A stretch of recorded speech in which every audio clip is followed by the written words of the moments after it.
This episode may contain content of a graphic nature, including descriptions of physical and sexual violence against adults, children, and animals. Listener discretion is advised.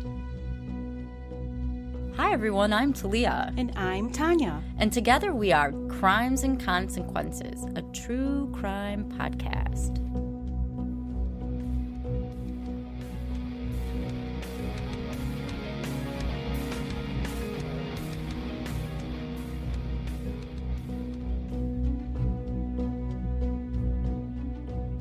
Welcome back, everyone, to another episode of Crimes and Consequences. I'm Tanya. And I'm Talia. And we're here to get into a really crazy story today. And it is something that where this took place, just the name of the person who committed these crimes, like everybody in that town just knows it. And his name is Pazuzu Algarad. Oh, yeah.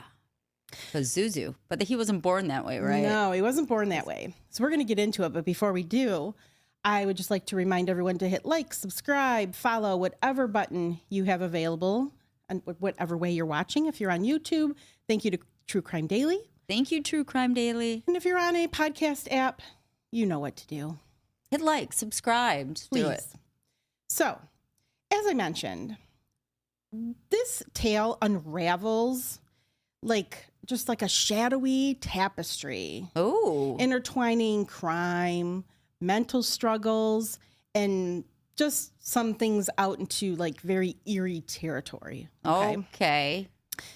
So John Alexander Lawson, a man who adopted this unsettling moniker, Pazuzu Algarad. I'm going to talk a little bit. Got some fancy words going on I know. Here. I'm going to delve into his life a little bit. Okay. So brace yourself it's horrific. You're not going to believe it. It's crazy. I love those times. Those types of stories. So John Alexander Lawson, he was born August 12th, 1978 in San Francisco, California, to his parents, Cynthia and Timothy. In 1983, when John was just 5 years old, the family relocated to Clemmons, North Carolina, which is a suburb near Winston-Salem. They settled into a house in this wonderfully quiet, middle-class neighborhood, and this would be John's home until into adulthood. Okay. When he was about 8, his parents divorced, and this is about 1986. His mother blamed his father for the failed marriage, accusing him of being an alcoholic and a drug addict who often got into trouble with the law. I mean, I kind of understand, right? He's a loser. Yeah. John's father moved to California after the divorce and sort of faded from Little John's life. So we got Big John and Little John. Yeah, Big John and Little John. And once the separation was final, Little John's mom, Cynthia, she fell into a downward spiral of alcoholism herself and reckless behavior. Her nights were spent partying with friends, being promiscuous, while leaving Little John, home alone to fend for himself. During this time, John began to have trouble at school. Well, yeah, he's got a it's just a reflection of what's going on at home. He's doing poorly in school, and he ultimately needed to repeat a year. Okay. And this is elementary school, right? So he got held behind. Yeah, he got held behind. Held back. And in 1987, when he was 9, his mom made the tough decision to have him hospitalized for a mental evaluation due to just his worsening behavior. And he was showing a lot of aggression, and she just became worried. Is something going on with my child? 9? Yeah. Doctors diagnosed him with schizophrenia. Oh, at 9? Yeah. What? And agoraphobia, but okay. As time went on, mental health professionals, they would question those initial diagnoses. So that's pretty. Know. If he's not hearing voices and seeing things, 9 is pretty young to say schizophrenic. Right. Like he's schizophrenic, but maybe he was hearing things. But it's the 80s. Who knows, right? Who knows? Despite this unsettling home life, it's important to understand that John's childhood wasn't entirely grim. His mom really, really loved him deeply. And she remained, even though she was out partying and stuff, she was still attentive to him. And even though she was battling her own demons and alcoholism, her love remained steadfast and was a constant presence in John's life. In 1991, when he was about 13, that's when he started sneaking alcohol behind his mom's back. And of course, this led to troubling incidents when he got to school drunk. Oh, wow. I mean, at 13. What's that, 8th grade? I didn't even do that. I've done lots of things. I mean, I can only imagine. I might have done that. I don't think so, though. No, you didn't show up to school drunk at 13? Maybe. Probably not, though. Yeah, I don't know. 15? You're slightly older. I don't know. And around this time, John decided he was going to just cut ties completely with his dad. And his dad, like I said, his dad just kind of wandered in and out of his life anyway. And he just decided, you know what? I'm not going to communicate anymore with him. And so he relied solely on his mom, Cynthia, for any parenting. So Cynthia was, his only parent in his life. John's peers at school also distanced themselves from him due to his kind of strange behavior. And he's drunk and he's been diagnosed with schizophrenia. Well, it gets worse a little bit because they started calling him Turd Boy. What? Yeah, because nobody wants to be called Turd Boy. No, that's a horrible nickname. At 13 years old, it must have been a bunch of bullies. Yeah, but you know why? Oh, gosh. He refused to bathe, so he would come to school and he constantly smelled like human waste, Shit. Yeah, probably a little bit of piss there too. Probably stinky, right? Turd Boy. Turd Boy. Okay, that would make me want to shower. Yeah, right? You would think, but no. I'd never want to be called Turd Girl. Yeah. Turd Girl. Ever. Yeah, me neither. No. I enjoy. I would scrub the hell out of myself. I enjoy showering. I enjoy being clean. He didn't, apparently. Okay. When John was about 15, his mom, Cynthia, married another John. His name's Johnny Larry James. Okay. So we'll call him Johnny.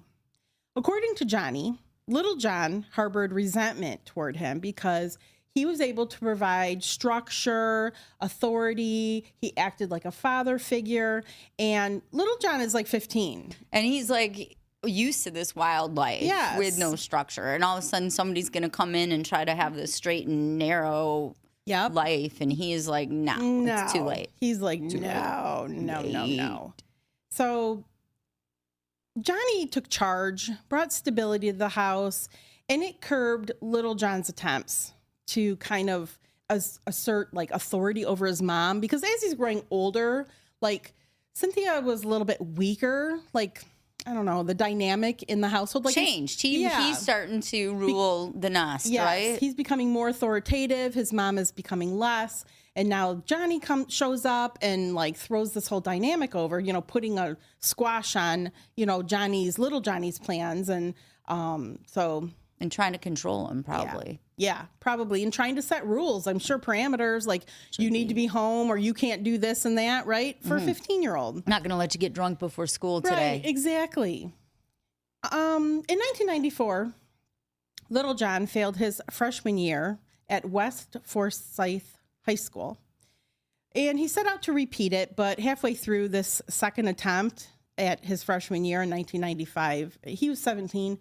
He just decided... He's 17 and he's a freshman? Yeah. He's done. Yeah, he dropped out. I'm done. He's like, I am completely done with school.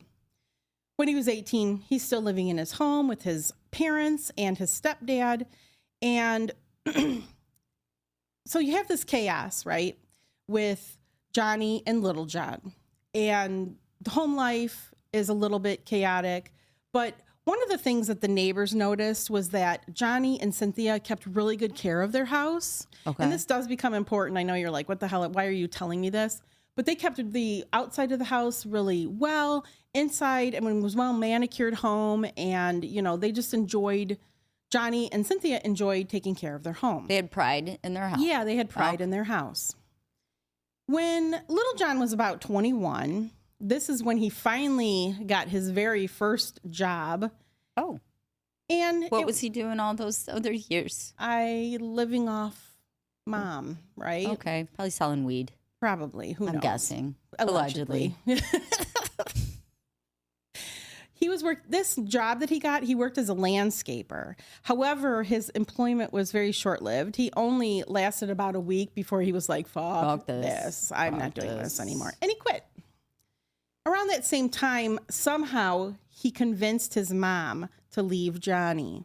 And I don't know why, or how he got her to do that.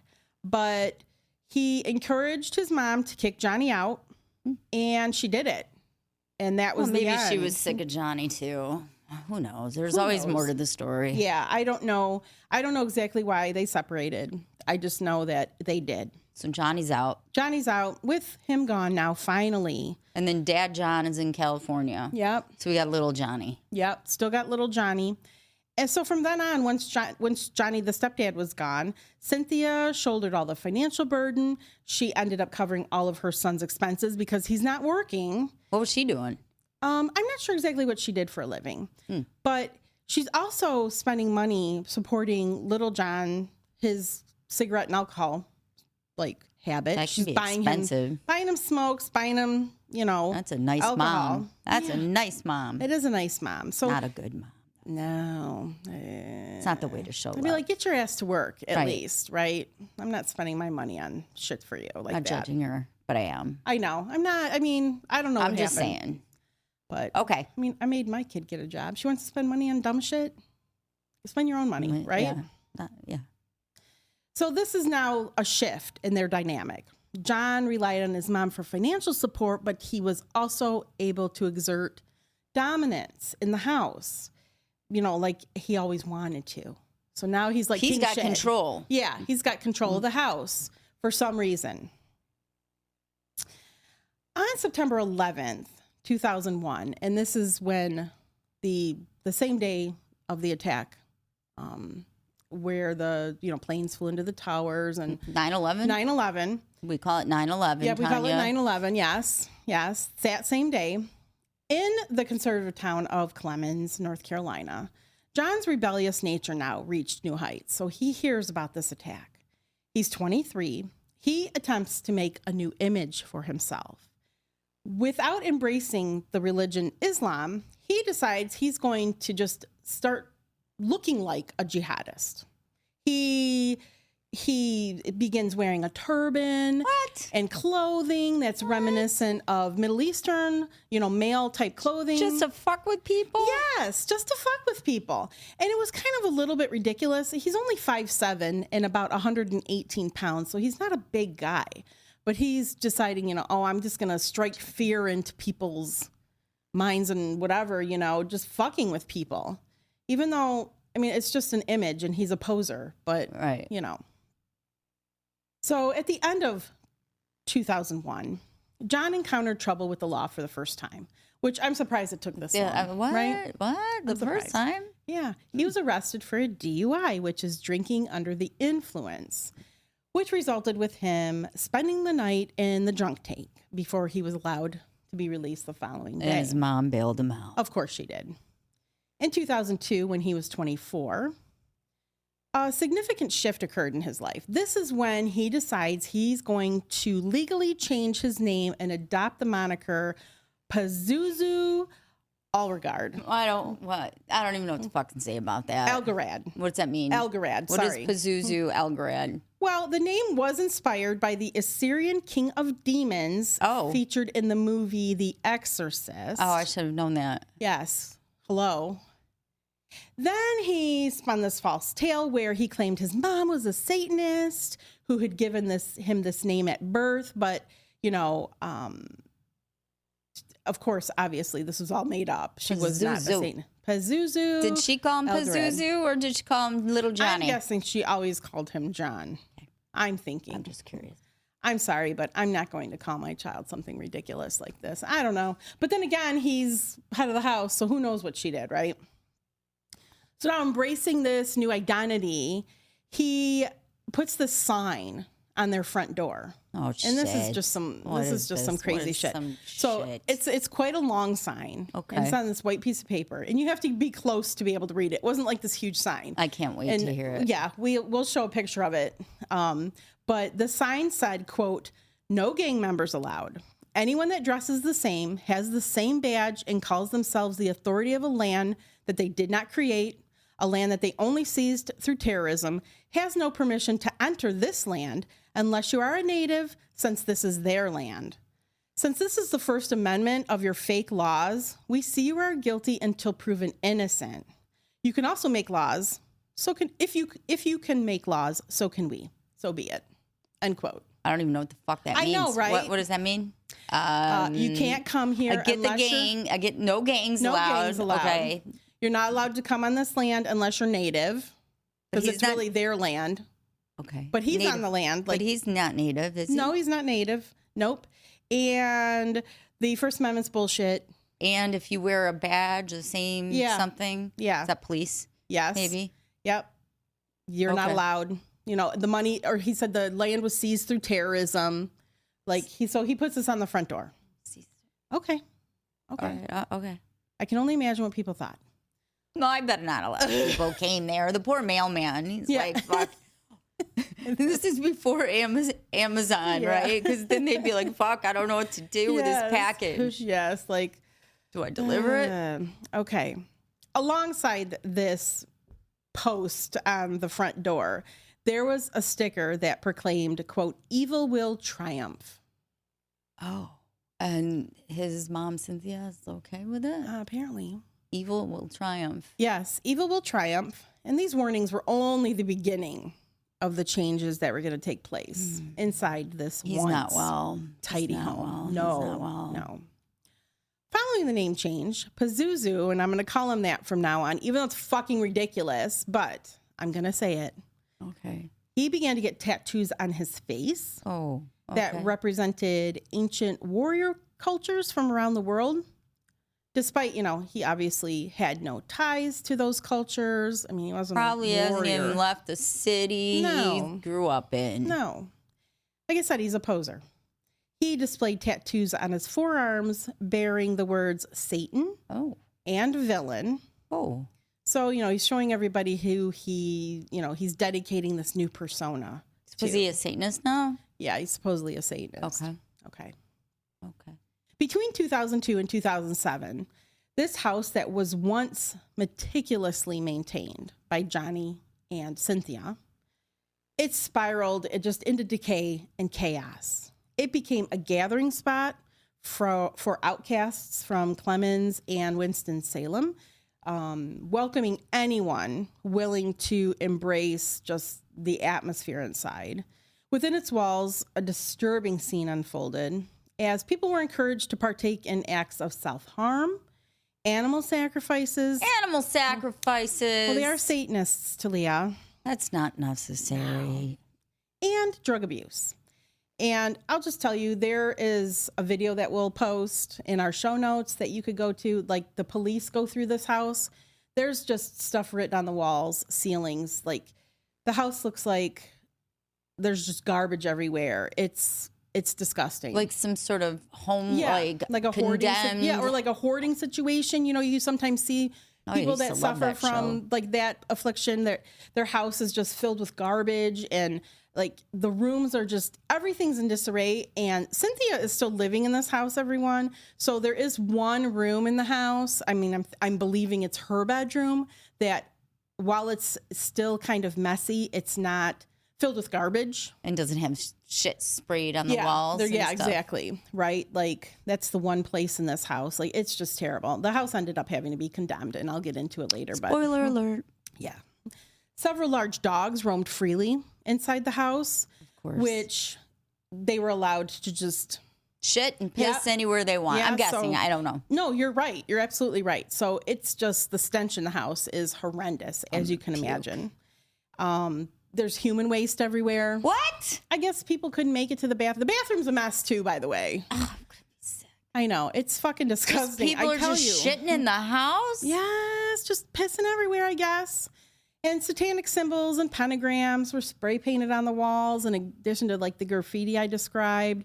There were dead animals scattered in the trash in the rooms. That's so gross. I know. I can't.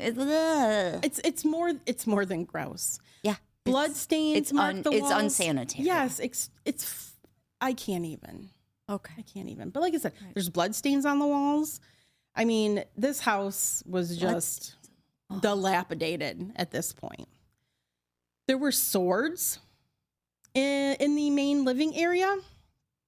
I don't know if they were like decorations on the walls or if they just were like leaning up against the walls, but that just added to the atmosphere.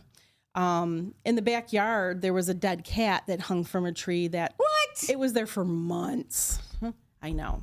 That makes me very angry. I know. Makes me fucking pissed. I know. And that's not. I mean, what do you do if you're the neighbor? That's like, what I'm thinking. Fuck is and this? This is like a house in the suburbs, like in a residential street. It's not like it's a standalone. They have neighbors. I mean, I hate this guy already. Don't hang a cat. Can you imagine like being a neighbor and like, no, I would do something about it. I know, right? But then I'd probably get hurt. Right. By him. I don't know. He's pretty kind of scary. I don't know if I would venture into the backyard. I'd get that cat down. Anyway. Around this time too, Pazuzu started using methamphetamines, which fueled just Adderall or Ritalin. No, I think it's like street meth, crystal meth. Yeah, crystal meth. Okay. And so he's using amphetamines. Yeah, and so under this influence, he underwent just a grotesque transformation, as if this wasn't gross enough. How can we get worse? How did it get worse? Okay, he's not showering. She always says it. It gets worse. It gets worse. He used a file and a Dremel.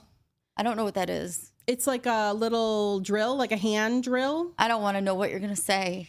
Well, he sharpens his teeth into points using a file and a Dremel. Okay. Yeah.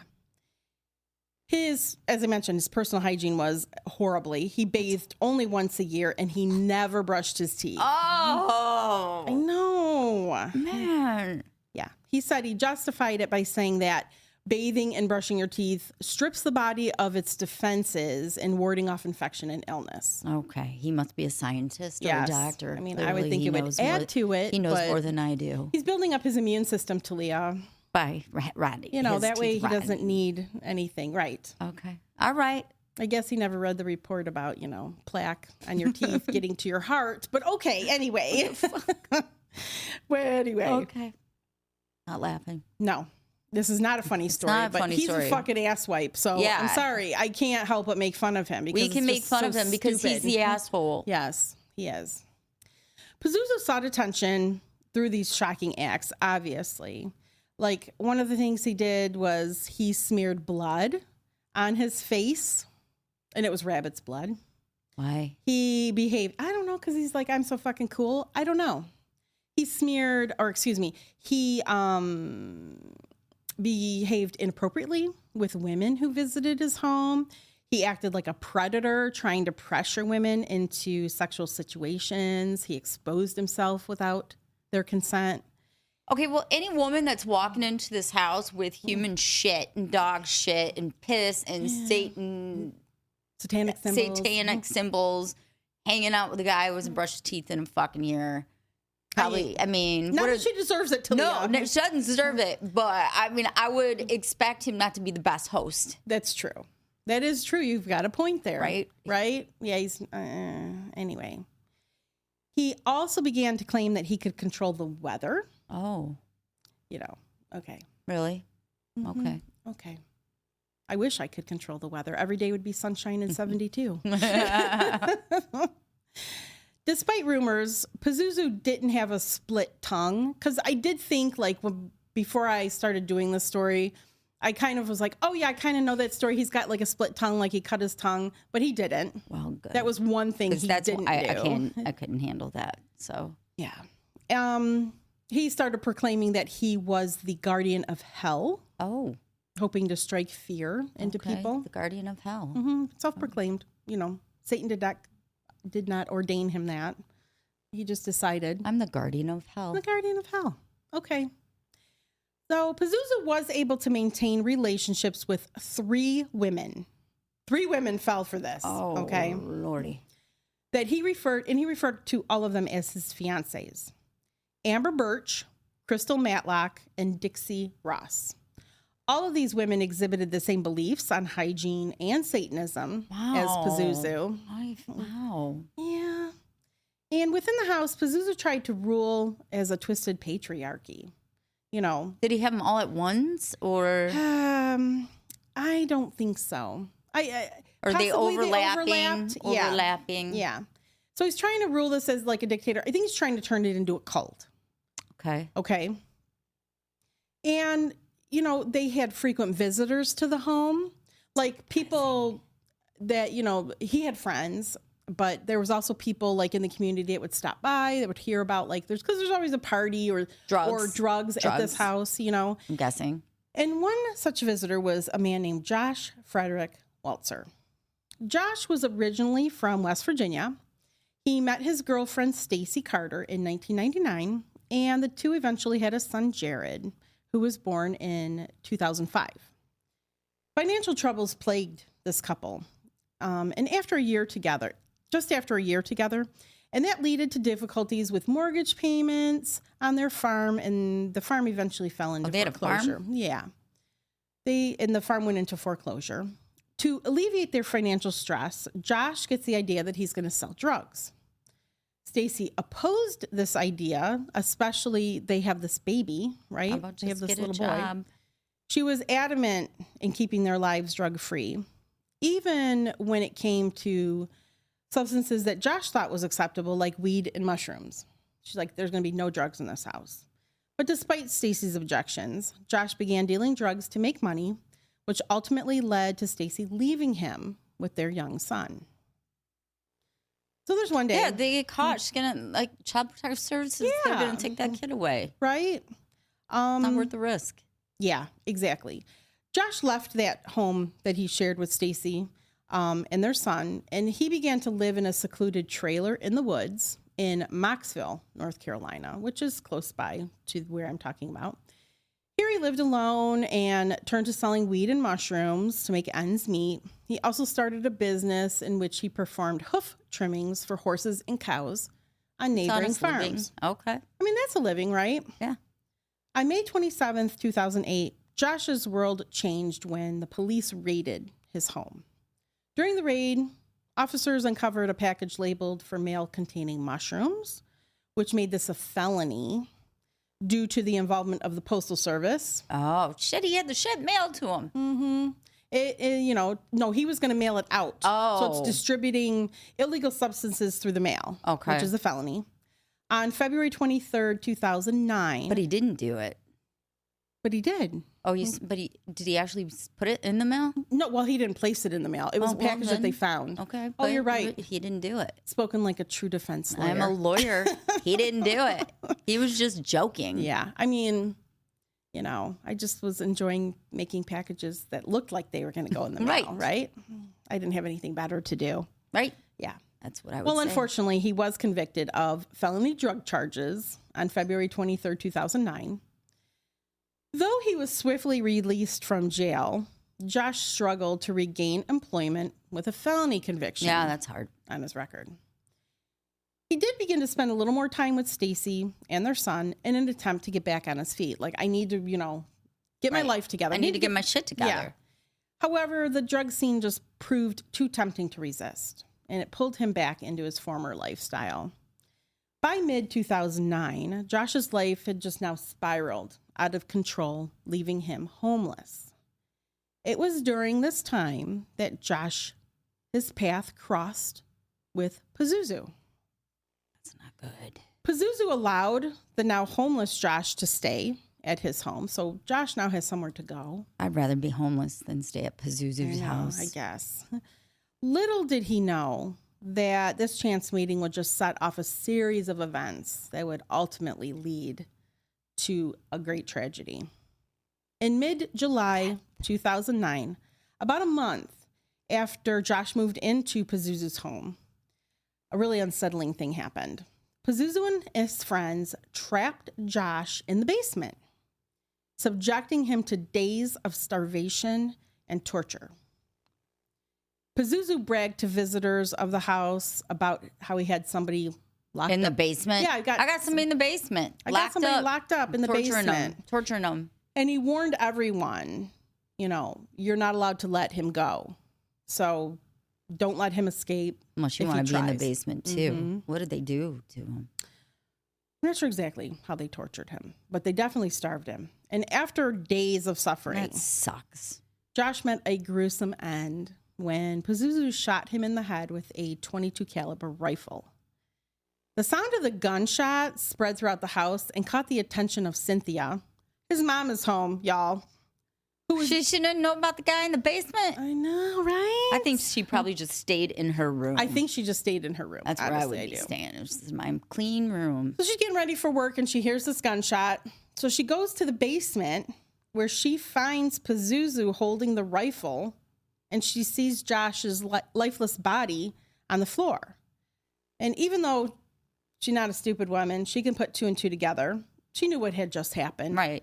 She went back upstairs and continued to get ready for work, and she left the house shortly thereafter. She didn't want any part of it. No, she didn't. Heaven forbid she called 911. No, exactly right. I don't know. I don't know what's going on there. Yeah. Who knows? Pazuzu's brutality didn't stop with that initial gunshot. After his mom left, he fired 2 more shots into Josh's head and multiple times into his torso. Just for shits and giggles? Yeah, I think probably just to see what would happen. Like, that's my guess. That's horrible. Yeah. Rumors speculated that Pazuzu attempted to dismember Josh, but that was believed to be a tale concocted by Pazuzu himself. Just to make himself seem cooler. Yeah, I guess cooler. It's horrible. I know. On July 26th, 2009, while Josh was being held and tortured, his 1989 Buick LeSabre was found illegally parked and abandoned at the John Arch Apartments in Winston-Salem. So he wasn't dead yet? No. The keys were left in the ignition and the driver's window was rolled down. Although the circumstances in which the car was found seemed suspicious, the police didn't take any action and assumed that Josh had just left town to avoid probation, like meeting with his probation officer. No investigation was launched into the abandoned vehicle or Josh's whereabouts as a missing person. And he is missing at this point. Like somebody in his family has reported him missing. Bet there's a warrant, right? Right? Yeah. Probably. Well, he's got a probation officer. He's got to have parole if he's a felon. Yeah. Parole officer. Yeah, and probably a parole. You're right. It's probably a parole officer. And so I don't know who reported him missing, but someone did. Okay. So now fast forward down where Josh is laying on the basement floor.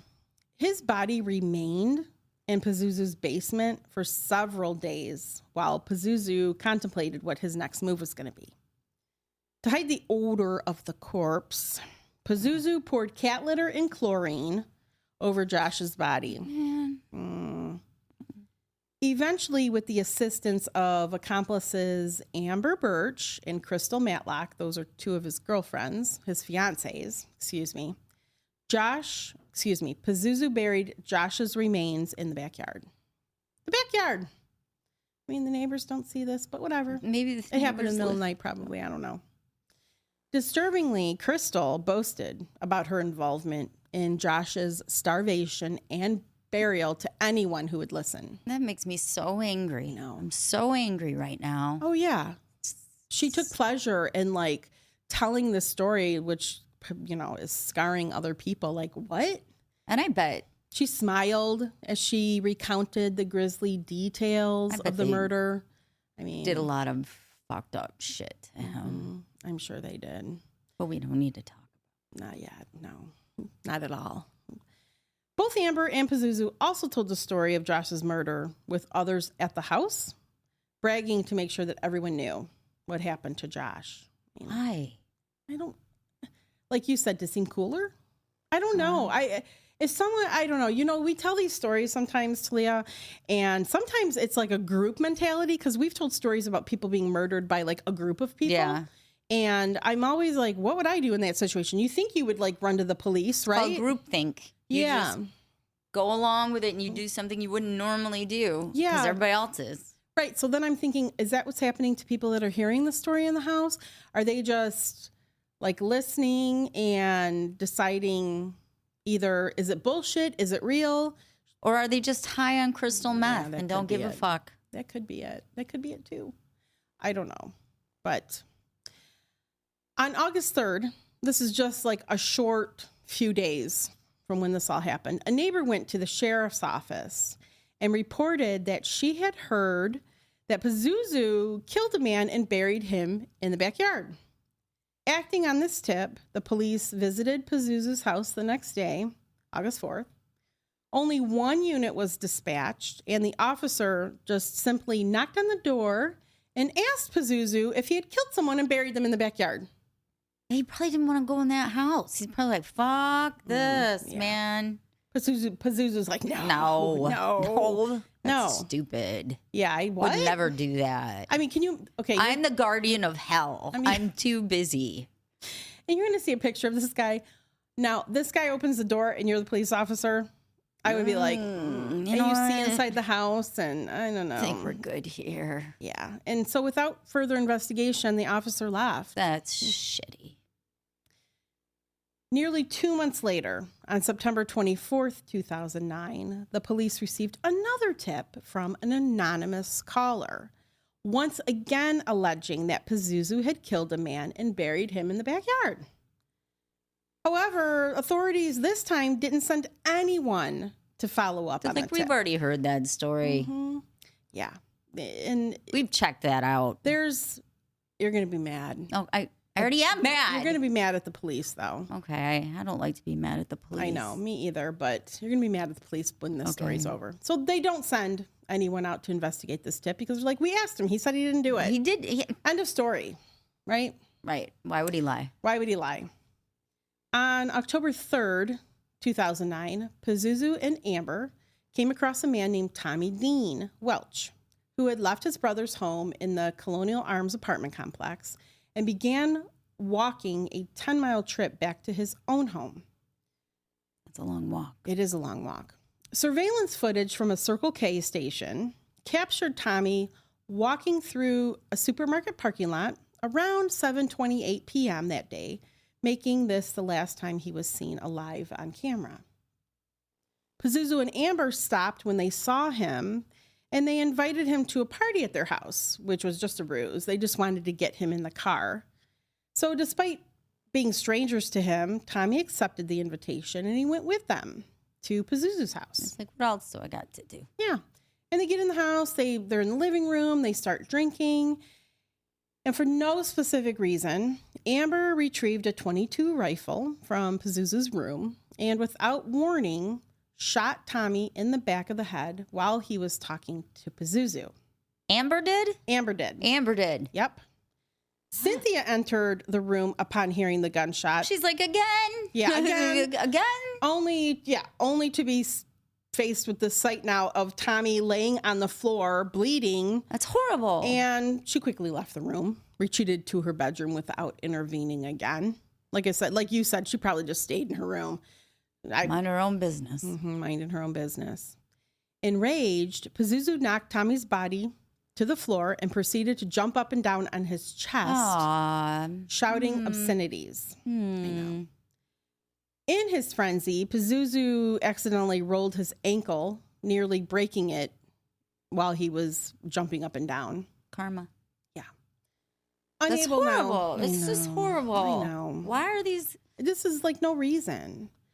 So now Pazuzu, with his ankle all messed up, he can't bury Tommy himself.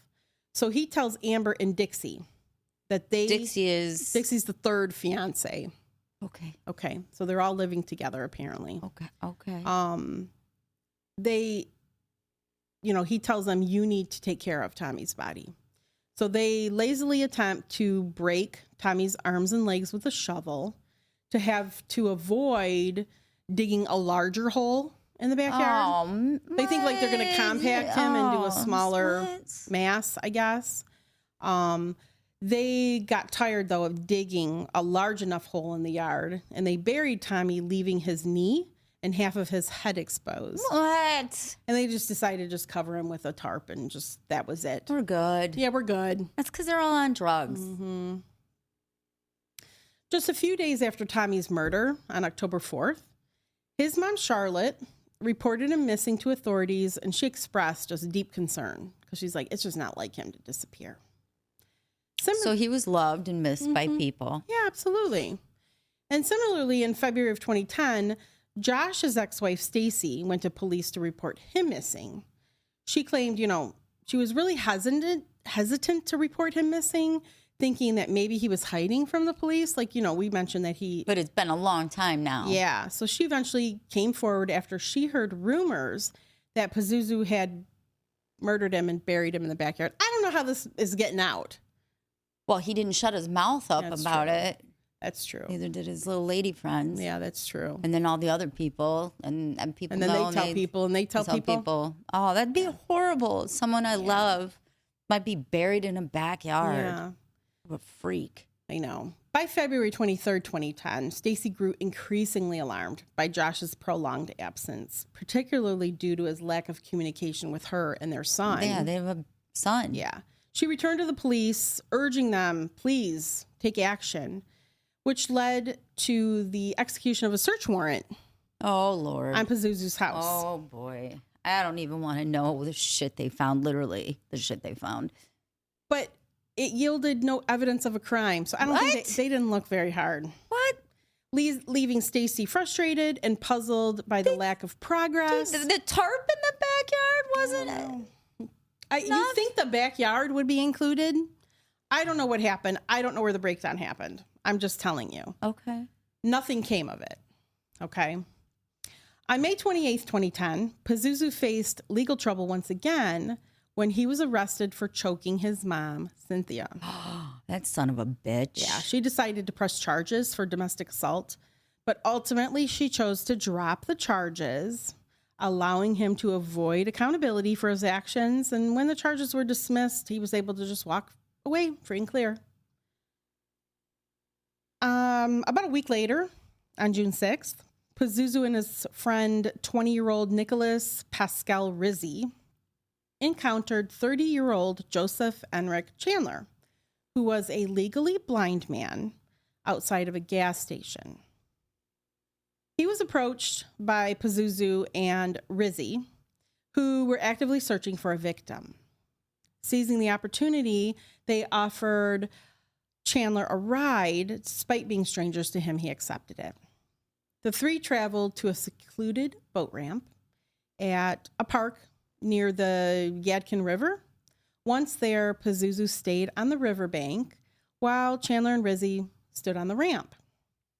While Chandler attempted to light a cigarette, Rizzi suddenly shot him in the back of the head with a pistol.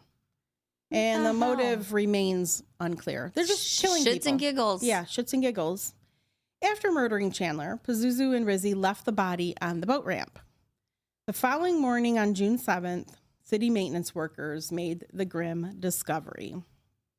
They didn't even try to hide it. Couldn't they have just thrown him in the water at least? Something. I mean, that's a good idea. I'm just saying. I know. No, they didn't. That just goes to show you.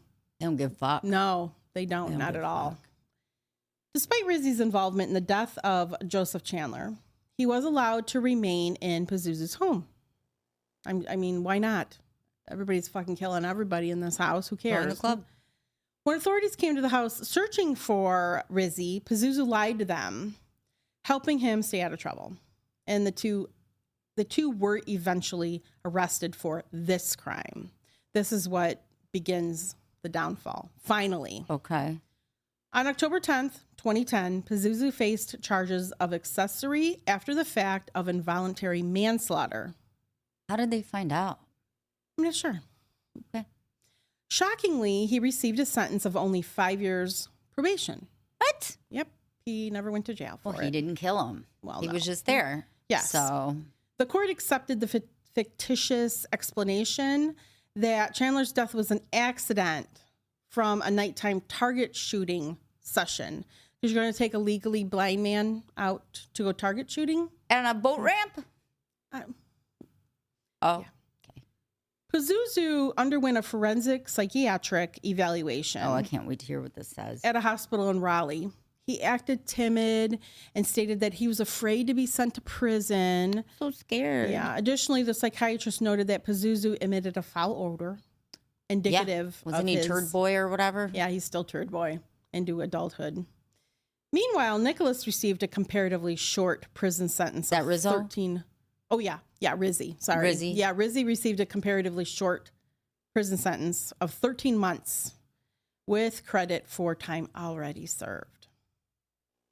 Now, the legal trouble doesn't end because on August 23rd, 2011, Pazuzu faced legal trouble, being charged with misdemeanor of assault on a woman. Consequently, an additional 12 months of probation. Who was the woman? I don't know, girl. I would tell you if I knew. Okay, yeah. well, I'm just Quit curious. asking me questions. Oh. Whoa. We should not record this early in the morning. We are a little bitchy in the morning. So he, instead of, the police or the court system, I shouldn't say it's the police, instead of the court system giving him something more serious, he just gets another year probation added to his 5-year probation sentence that he already has. Just a month later, on September 22nd, Amber Birch was arrested for assaulting Cynthia. Now, both of them now have physically assaulted her. The charges against her included pushing, slapping, and choking Cynthia, resulting in a sentence of 12 months of probation. So Cynthia was being abused. Yeah, she was. And that's probably why she didn't go to the police.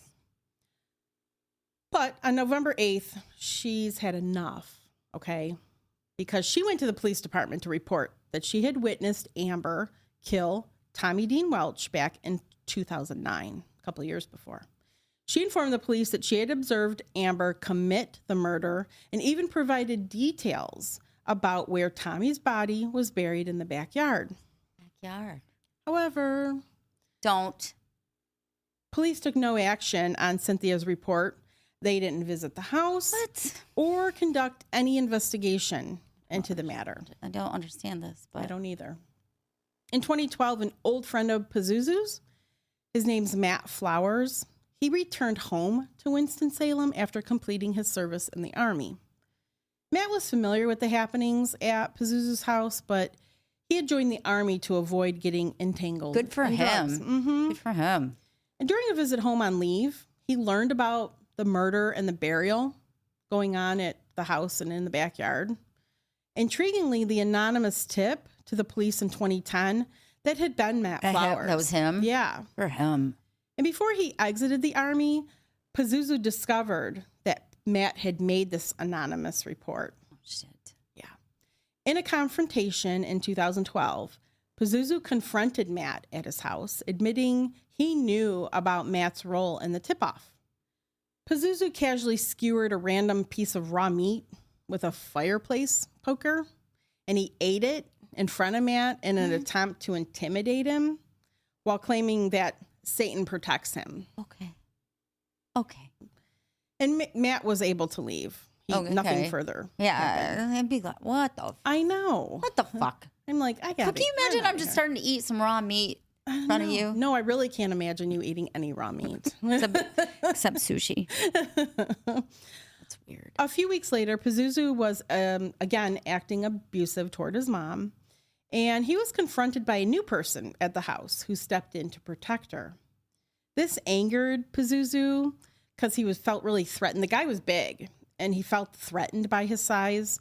So a desperate attempt to maintain control, Pazuzu asked Matt to kill the new guy. I'd be like, what part of me tattling on you did you not get? I know. I'm not going to be killing nobody. No, come on. And this led to a fight in the kitchen where Matt eventually knocked Pazuzu unconscious. Thank God. Whooped his ass. Later that night, Matt went to the police station to speak with a detective about rumors surrounding the men that were missing. And police are like, yeah, we've heard that. We've investigated. Please tell me they go out. Can you just give me some relief? No. No. No, they still don't. No. Okay. They still don't. On August 22nd, 2014, another friend, Daniel Pitcher, went to police with information he got from Pazuzu. Daniel said Pazuzu confessed to him that he killed somebody and buried him in the backyard. Pazuzu even showed Daniel where the body was buried, and Daniel drew a map for the police showing the spot. They better go out there, Tanya. No. Okay, you just got to end this then. No, they still didn't do anything. So, Please. About a month later, this is really bearing on Matt's mind. He went back to the police, and Matt's the one that was in the Army. Right. This time, he implicated Amber and Dixie in the commission of the murders. He gave the police lots of details about where the bodies were buried, and he warned that if they didn't do something, he was going to take matters into his own hands. Oh. He's just, I'm sure his conscience was bothering him. Matt's presence finally paid off. Finally. Please. Finally. On October 5th, 2014, the police begin searching the property. And this is years later. I think this is about 5 years later. During the search on October 5th, 2014, police made a chilling discovery. I mean, we know it's back there, right? There is a skeleton. They find a skeleton. And shortly after, investigators found another body at the exact location marked on the map provided by Daniel months earlier.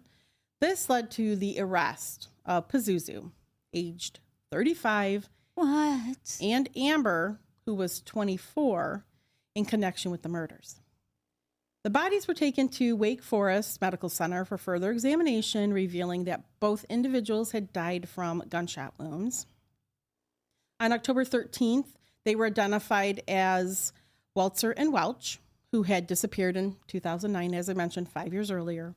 Following this discovery, the house was deemed uninhabitable, and Cynthia was forced to leave. Condemned. Yeah, it was a fucking mess. You have to watch the video. On October 7th, 2015, the bank took over the house due to foreclosure and decided to tear it down. Neighbors came together to witness the demolition of the house of horrors that plagued their once happy neighborhood. On October 28th, 2015, around 4 a.m., Pazuzu was found dead. Dead? In his prison I didn't cell. expect that. No. From a serious self-inflicted wound in the crease of his left arm. He was set to appear in court the following day, so he decided he wasn't going to do that. An inmate in the same prison said that Pazuzu was notably stressed and often cried because he was afraid of death by lethal injection. Oh, fucking so poser sad. coward, yeah. Such a big badass, too. Right. On March 9th, 2017, Amber pleaded guilty to second-degree murder, armed robbery, and accessory after the fact to murder. She got a minimum sentence of 39 years and 8 months. Similarly, on June 5th, 2017, Crystal Matlock pleaded guilty to conspiracy to accessory after the fact of first-degree murder and got a minimum sentence of 3 years and 2 months. In 2018, Pazuzu's mom, Cynthia, stated, quote, "John had mental problems, but wasn't a bad guy," end quote. So she did call him John. I told you she didn't call him Pazuzu. I was just like, No. But he wasn't a bad guy, Talia. No. He had some problems. No, he sounds ill. Yeah, he does. Sound but ill. nobody got him help either. She could have got him help. She could have tried. She could have tried. She could have not lived with dead bodies in her backyard. know. I'm not judging her, but she could have done some better. I know. I'm trying not to She could have judge made her. some better choices. But she, you know. That's pretty she's shitty. probably scared. Yeah, that's true. I don't. That's true. But I'm not living in the back. I'm not going to have dead bodies in my backyard. Just move out. I mean, she worked too, so I'm sure she could have gone somewhere. I don't know. Didn't you have family and stuff? I don't know. We're not going to delve into this. Yeah, I'm spiraling. Even though she was a witness to the crimes, she was never charged in relation to the murders. So his story is just a reminder of what drugs can do to people, untreated mental illness can do to people. And while he met his end by his own hand, the scars he leaves behind are just countless. I know. I feel bad for, especially that he had that one guy. What was his? Josh had a son. Yeah. And I'm sure they all had family. Yeah. I mean, Faces. yeah. Yeah. So that is the horrible, horrific story. Just for fun. I know. Just for fun. No good reason. No good reason to do these murders. Not that there's ever a good reason, but I'm saying, I mean, sometimes you can kind of see it, right? Like, but this is just pleasure. Yeah. It's just pleasure. And these are the most disturbing crimes of all, I feel like. It's like when serial killers kill people. It's just for the pleasure of it. Like, I don't know. So it's not like the heat of passion. No. Or, you know, I'm going to kill you for your life insurance or something, right? Like, there's no reason. So these have to be the most troubling ones for police, too, because you do want to find a reason. But anyway. Well, thank you, everyone, for watching and listening to today's episode. If you would like to hear more episodes, Talia and I have a Patreon channel. Patreon. We also have an Apple. Patreon.com/TNT Crimes. TNT. You can also subscribe through Apple Podcast app. Yep. What you get is an additional weekly episode that's unreleased to the public, and you get the weekly public episode, early release, and ad-free. Yeah, it's all ad-free. Mm-hmm. You can go to our website to find out more, or like Talia said, you can go to patreon.com/TNT Crimes or to your podcast, the Apple Podcast. Anywhere. Just go anywhere. You can just type us in. I know. Crimes and consequences. Mm-hmm. Because for every crime, there's a consequence. There's a consequence. To someone. Not always. Well, to someone. Yeah, that's maybe true. Not the appropriate person, but to someone. That's true.